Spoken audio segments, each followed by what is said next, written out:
Hi ಸ್ನೇಹಿತರೆ, ಎಲ್ರಿಗೂ ನಮಸ್ಕಾರ. ನಾನು ಕಾಸಿಮಪ್ಪ Gunjali, real coaching classes Sindhanur ವತಿಯಿಂದ ಆತ್ಮೀಯ ಸ್ಪರ್ಧಾ ಮಿತ್ರರೇ ಹಾಗೂ ವಿದ್ಯಾರ್ಥಿ ಮಿತ್ರರೇ, ಇವತ್ತಿನ ಅವಧಿಯಲ್ಲಿ ಮೂಲಭೂತ ಹಕ್ಕುಗಳು, ಇಂಗ್ಲೀಷ್ನಲ್ಲಿ ಫಂಡಮೆಂಟಲ್ ರೈಟ್ಸ್ ಅಂತೇಳಿ ಕರೀತಾರೆ. ಎಲ್ಲ ನಿಮಗೆಲ್ಲ ಗೊತ್ತಿದ್ದೇ ಇದೆ. Fundamental rights, yes, fundamental rights ಅಂತೇಳಿ ಕರೀತಾರೆ. Fundamental rights.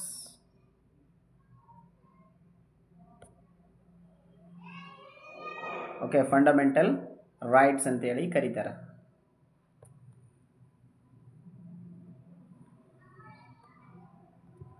ಫಂಡಮೆಂಟಲ್ ರೈಟ್ಸ್ ಅನ್ನುವಂಥ ಒಂದು ವಿಷಯದ ಕುರಿತು ಇವತ್ತಿನ ತರಗತಿಯಲ್ಲಿ ಚರ್ಚೆ ಮಾಡೋಣ. ನೋಡ್ರಿ, ಮೊದಲನೇ ಪ್ರಶ್ನೆ ನೋಡ್ತಾ ಇದ್ದೀರಾ. ಭಾರತದ ಸಂವಿಧಾನದ ಯಾವ ಭಾಗದಲ್ಲಿ ಮೂಲಭೂತ ಹಕ್ಕುಗಳನ್ನು ಇರಿಸಲಾಗಿದೆ ಅಥವಾ ಸೇರಿಸಲಾಗಿದೆ ಅಥವಾ ಹೊಂದಲಾಗಿದೆ ಅಂತೇಳಿ ಪ್ರಶ್ನೆ. ಭಾಗ 1, ಭಾಗ 3, ಭಾಗ 4, ಭಾಗ 5 ಯಾವುದು? ಯಾವ ಒಂದು ಸಂವಿಧಾನದ ಭಾಗದಲ್ಲಿ ಮೂಲಭೂತ ಹಕ್ಕುಗಳನ್ನು ಸೇರಿಸಲಾಗಿದೆ? ಯಾವೊಂದು ಭಾಗದಲ್ಲಿ? ಸರಿಯಾದಂಥ ಉತ್ತರ ಭಾಗ 3 ನೋಡ್ರಿ. ಭಾಗ 3ನಲ್ಲಿ ಏನು ಮಾಡಿದಾರ? ಈ ಒಂದು ಫಂಡಮೆಂಟಲ್ ರೈಟ್ಸ್, ಮೂಲಭೂತ ಹಕ್ಕುಗಳನ್ನು ಏನು ಮಾಡಿದಾರ? ಸೇರಿಸಲಾಗಿದೆ. ಮೂಲಭೂತ ಹಕ್ಕುಗಳನ್ನು ಸೇರಿಸಲಾಗಿದೆ. ಮುಂದಿನ ಪ್ರಶ್ನೆ ನೋಡೋಣ. ಎಸ್, ನೋಡಿ, ಎರಡನೇ ಪ್ರಶ್ನೆ ಏನಿದೆ? ಮೂಲಭೂತ ಹಕ್ಕುಗಳನ್ನು ಯಾವ ಲೇಖನಗಳಿಂದಲೇ ಉಪಬೋಧಿಸಲಾಗಿದೆ ಅಂತೇಳಿ ಕೇಳಿದ್ದಾರೆ. ಅಂದರೆ ಯಾವ ಒಂದು ಲೇಖನಗಳಿಂದ, ಅಂದರೆ ಒಂದು ಆರ್ಟಿಕಲ್ಸ್, ಯಾವ ಆರ್ಟಿಕಲಿಂದ ಯಾವ ಆರ್ಟಿಕಲ್ ವರೆಗೆ ಮೂಲಭೂತ ಹಕ್ಕುಗಳನ್ನು ಉಪಬೋಧಿಸಲಾಗಿದೆ ಅಂತೇಳಿ ಪ್ರಶ್ನೆ ಇದೆ. ಎರಡನೇ ಪ್ರಶ್ನೆಗೆ ಸರಿಯಾದ ಉತ್ತರ ಯಾವುದು? ಆರ್ಟಿಕಲ್ 12ರಿಂದ 35ರವರೆಗೆ ಏನಿದೆ ಅಂತ ಹೇಳಿದ್ರೆ, ಎಸ್, ಆರ್ಟಿಕಲ್ ಏನಿದೆಯಲ್ಲ 12ರಿಂದ 35ರವರೆಗೂ ಕೂಡ ಮೂಲಭೂತ ಹಕ್ಕುಗಳ ಬಗ್ಗೆ ವಿವರಿಸಲಾಗಿದೆ. ಸಂವಿಧಾನದ ಒಂದು ಅನುಚ್ಛೇದ ಅಥವಾ ಆರ್ಟಿಕಲ್ ಏನಂತ ಕರಿತೀವಿ ನಾವು, ವಿಧಿಗಳು, 12ನೇ ವಿಧಿಯಿಂದ 35ನೇ ವಿಧಿವರೆಗೂ ಕೂಡ ಮೂಲಭೂತ ಹಕ್ಕುಗಳನ್ನು ಉಪಬೋಧಿಸಲಾಗಿದೆ. ಸರಿಯಾದ ಉತ್ತರ ಆಪ್ಷನ್ ಡಿ. ಮುಂದಿನ ಪ್ರಶ್ನೆ ನೋಡೋಣ. ಎಸ್, ಮುಂದಿನ ಪ್ರಶ್ನೆ ನೋಡ್ತಾ ಇದ್ದೀರಾ. 3ನೇ ಪ್ರಶ್ನೆ ನೋಡಿ. ಎಸ್, 3ನೇ ಪ್ರಶ್ನೆ ಏನಿದೆ? ಎಸ್, 3ನೇ ಪ್ರಶ್ನೆ ನೋಡಿ. ಪದವಿ, ಜಾತಿ, ಲಿಂಗ, ಧರ್ಮ ಇತ್ಯಾದಿಗಳ ಆಧಾರದ ಮೇಲೆ ಭೇದ ಭಾವ ಮಾಡಬಾರದು ಎಂಬ ಹಕ್ಕು ಯಾವುದು? ಯಾವ ಹಕ್ಕು? ಸ್ವಾತಂತ್ರ್ಯದ ಹಕ್ಕು, ಸಮಾನತೆ ಹಕ್ಕು, ಶೋಷಣೆಯಿಂದ ರಕ್ಷಣೆ ಹಕ್ಕು, ಧಾರ್ಮಿಕ ಸ್ವಾತಂತ್ರ್ಯದ ಹಕ್ಕು. ಯಾವ ಹಕ್ಕಿನ ಅಡಿಯಲ್ಲಿ ಪದವಿ, ಜಾತಿ, ಲಿಂಗ, ಧರ್ಮ ಇತ್ಯಾದಿಗಳನ್ನು ತಾರತಮ್ಯ ಮಾಡಬಾರದು, ಭೇದ ಭಾವ ಮಾಡಬಾರದು? ಯಾವುದು? ಯಾವ ಹಕ್ಕು? 3ನೇ ಪ್ರಶ್ನೆಗೆ ಸರಿಯಾದಂಥ ಉತ್ತರ ಆಪ್ಷನ್ ಬಿ ನೋಡ್ರಿ, ಸಮಾನತೆಯ ಹಕ್ಕು. ಈ ಸಮಾನತೆಯ ಹಕ್ಕಿನ ಅಡಿಯಲ್ಲಿ ಏನಿದೆ ಅಂತ ಹೇಳಿದ್ರೆ, ಜಾತಿ ಭೇದ ಭಾವ, ಲಿಂಗ ತಾರತಮ್ಯ, ಪದವಿ ತಾರತಮ್ಯ ಮಾಡಬಾರ್ದು ಅಂತೇಳಿ ಈ ಒಂದು ಸಮಾನತೆಯ ಹಕ್ಕಿನ ಅಡಿಯಲ್ಲಿ ಹೇಳಲಾಗಿದೆ. ಬಿ ಸರಿಯಾದಂಥ ಉತ್ತರ. ಮುಂದಿನ ಪ್ರಶ್ನೆ ನೋಡೋಣ. ಮುಂದಿನ ಪ್ರಶ್ನೆ ನೋಡಿ ಏನಿದೆ? ಎಸ್, ಮುಂದಿನ ಪ್ರಶ್ನೆ 4ನೇ ಪ್ರಶ್ನೆ ನೋಡಿ. ನಿಮ್ಮ ಅಭಿಪ್ರಾಯವನ್ನು ವ್ಯಕ್ತಪಡಿಸುವ ಹಕ್ಕು ಯಾವ ಮೂಲಭೂತ ಹಕ್ಕಿನ ಭಾಗವಾಗಿದೆ ಅಂತ ಕೇಳಿದ್ದಾರೆ. ಎಸ್, ಒಪಿನಿಯನ್ಗಳನ್ನು ವ್ಯಕ್ತಪಡಿಸಬಹುದು, ಭಾವನೆಗಳನ್ನು ವ್ಯಕ್ತಪಡಿಸಬಹುದು. ಯಾವ ಹಕ್ಕದು?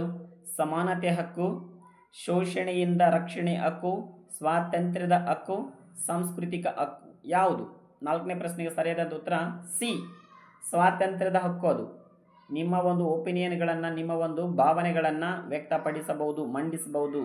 ಸ್ವಾತಂತ್ರ್ಯ ಇದೆ, ವಾಕ್ ಸ್ವಾತಂತ್ರ್ಯ ಅಂತ ಕರಿತೀವಲ್ಲ, ನಮ್ಮ ಅಭಿಪ್ರಾಯಗಳನ್ನು ಮಂಡಿಸಬಹುದು. ಆಪ್ಷನ್ ಸಿ ಸರಿಯಾದಂಥ ಉತ್ತರ.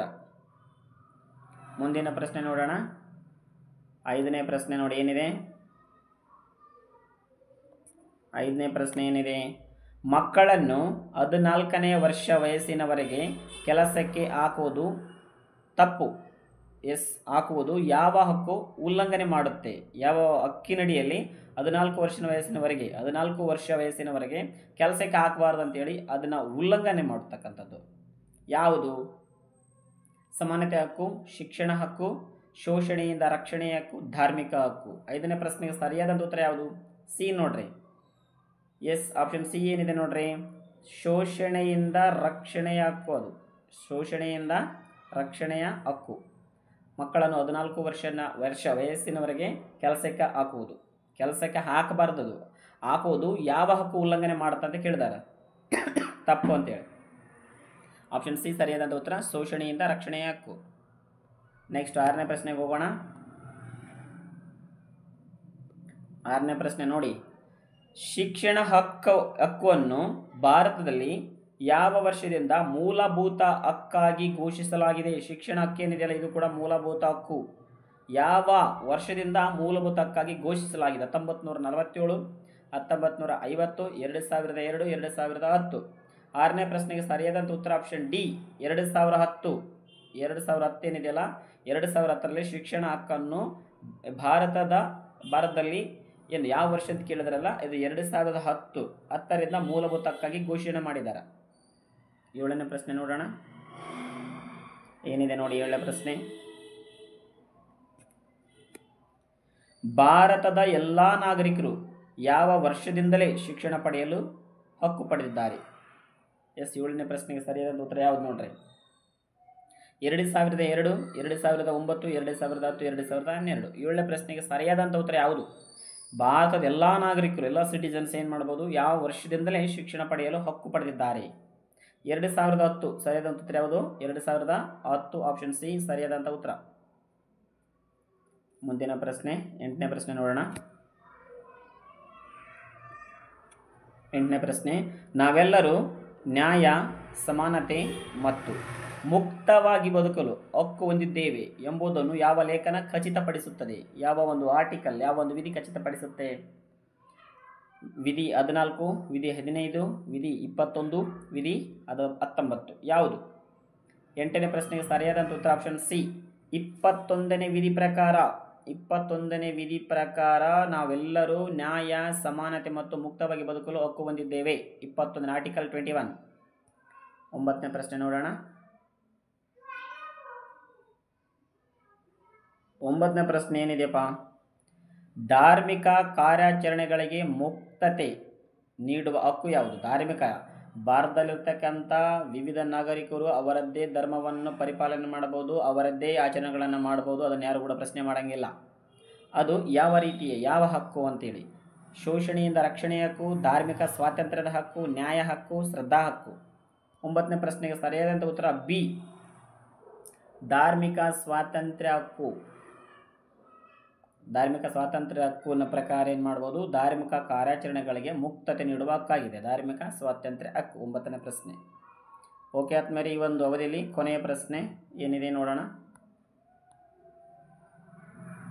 ಕೊನೆಯ ಪ್ರಶ್ನೆ ನೋಡ್ತಾ ಇದ್ದೀರಾ? ಮೂಲಭೂತ ಹಕ್ಕುಗಳ ಉಲ್ಲಂಘನೆಯಾಗಿದ್ದರೆ ಯಾರನ್ನು ಸಂಪರ್ಕಿಸಬಹುದು? ಪಂಚಾಯತಿಗೆ ಹೋಗ್ಬೇಕಾ, ಸಂಸತ್ತಿಗೆ ಹೋಗ್ಬೇಕಾ, ಸಾರ್ವಜನಿಕರಿಗೆ ತಿಳಿಸ್ಬೇಕಾ, ಅಥವಾ ನ್ಯಾಯಾಲಯಕ್ಕೆ ಹೋಗ್ಬೇಕಾ? ನಮ್ಮ ಮೂಲಭೂತ ಹಕ್ಕುಗಳು ಉಲ್ಲಂಘನೆಯಾದರೆ ಯಾರನ್ನು ನಾವು ಕಾಂಟ್ಯಾಕ್ಟ್ ಮಾಡಬೇಕು? 10ನೇ ಪ್ರಶ್ನೆಗೆ ಸರಿಯಾದ ಉತ್ತರ ಯಾವುದು? ಡಿ ಕೋರ್ಟ್ ಮೊರೆ ಹೋಗ್ಬೇಕು ನಾವು. ನಮ್ಮ ಮೂಲಭೂತ ಹಕ್ಕುಗಳಿಗೆ ಚ್ಯುತಿ ಬಂದರೆ, ನಮ್ಮ ಮೂಲಭೂತ ಹಕ್ಕುಗಳು ಉಲ್ಲಂಘನೆಯಾದರೆ ನಾವೇನು ಮಾಡಬೇಕು? ಕೋರ್ಟ್ ಮೊರೆ ಹೋಗಿ ನಮ್ಮ ಮೂಲಭೂತ ಹಕ್ಕುಗಳನ್ನು ಪಡೆದುಕೊಳ್ಳಬಹುದು. ಓಕೆ ಆತ್ಮೀಯರೇ, ಈ ಒಂದು ಮೂಲಭೂತ ಹಕ್ಕುಗಳು ಎನ್ನುವಂಥ ಒಂದು ಟಾಪಿಕ್ಕು ನಿಮ್ಮೆಲ್ಲರಿಗೂ ಬಹುಮುಖ್ಯ ಅಂತೇಳಿ ಭಾವಿಸ್ತಾ ನನ್ನ ತರಗತಿಯನ್ನು ಮುಗಿಸ್ತಿದ್ದೀನಿ. ಎಲ್ಲರಿಗೂ ನಮಸ್ಕಾರ.